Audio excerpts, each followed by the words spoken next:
What's up, guys? Another day at the shop here.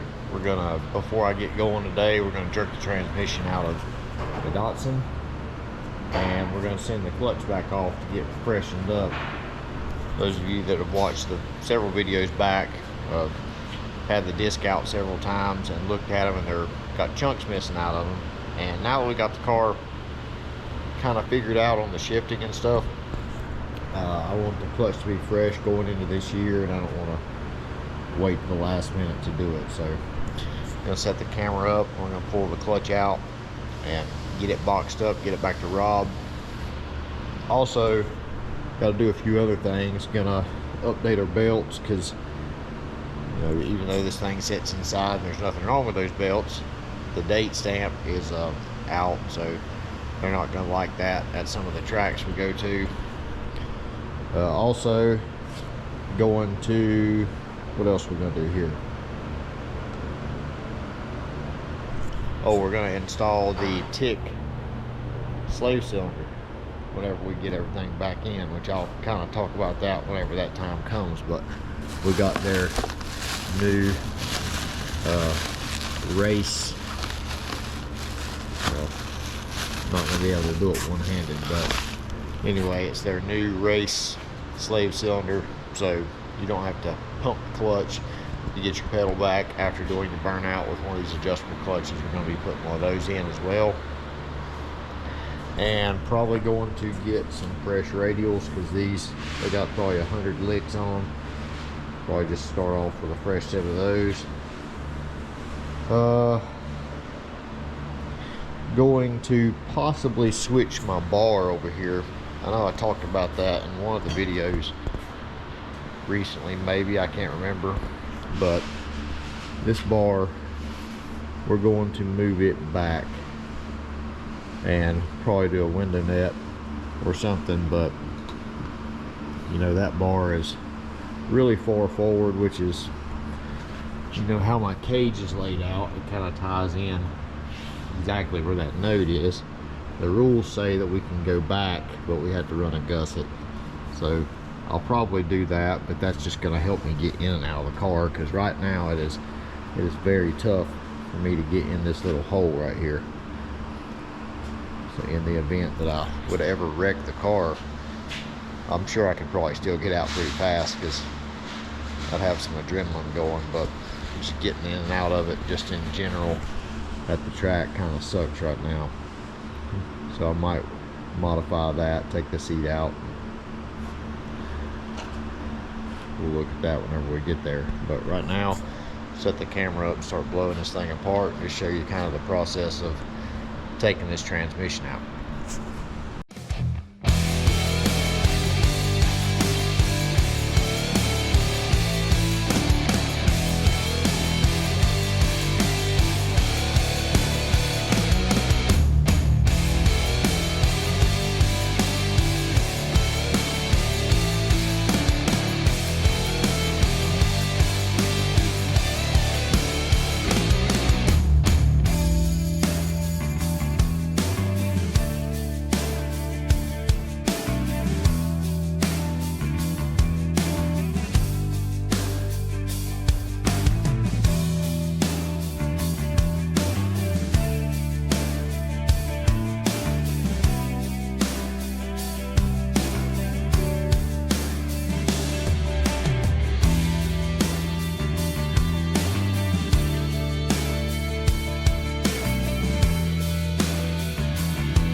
All right, we got the transmission and everything out on the cart. Wasn't gonna pull the trans, but it's out now, and I'll tell you why in a minute.